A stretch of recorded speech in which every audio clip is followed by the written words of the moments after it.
नमस्कार, मी आहे तन्वी आणि तन्वीज बेक्स हबमध्ये सर्वांचं खूप खूप स्वागत आहे। तर चला आज आपण बनवूया रसमलाई फ्लेवरचा केक आहे आणि हा केक होता मेकअप थीम केक। तर हा केकसाठी मी जे टॉपर्स तयार करून घेतलेले आहेत त्यांना मी सुटेबल होण्यासाठी हा केकला मी टॉल बनवणार आहे। तर आता मी याला स्पॉन्जला 4 लेअरमध्ये कटिंग करून घेतलं आणि सोकिंगसाठी यूज केलेलं आपण रसमलाईचं मिल्क, फिलिंगमध्ये यूज केलेलं रसमलाई क्रश आणि रसमलाईचे पीसेस असं मी याचं तयार करून घेतलेलं आहे क्रम्बल कोट। आणि रसमलाईचं जे क्रम्बल कोट आहे त्याला आपण मिनिमम अर्धा ते पाऊण तासासाठी सेट करून घ्यायचं आहे, कारण याच्यामध्ये सर्व आपण मिल्क यूज केलेलं आहे आणि त्याच्यामध्ये आपण रसमलाईचे पीसेस यूज केलेले ते सर्व मॉइस्ट असतात, त्याच्यामुळे त्यांना चांगलं सेट करून घ्यायचं आपण क्रम्बल कोटला आणि मग फायनल कोटिंग करायची। मग त्याची फायनल कोटिंग खूप छान होते।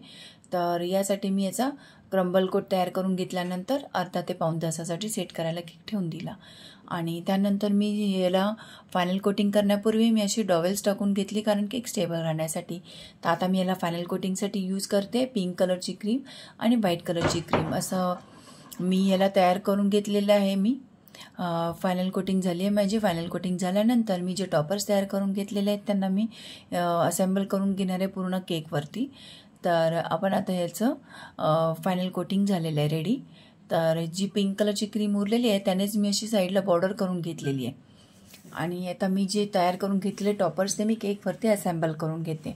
पहिले मी फ्रंटला एक टॉपर लावून घेतले जी मी स्टिक करणार होती आणि असे ब्रशेसचा एक स्टिक लावून करून घेतले टॉपर्स आणि वरती मी जे लावणार आहे ते त्यांना मी स्टिक लावून घेतलेली ते सर्व इन्सर्ट करून घेणार आहे।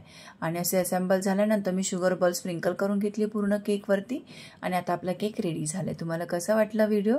तुम्हाला व्हिडिओ आवडला असेल तर माझ्या चॅनलला लाईक शेअर सबस्क्राईब करायला विसरू नका। पुन्हा भेटूया नवीन व्हिडिओ।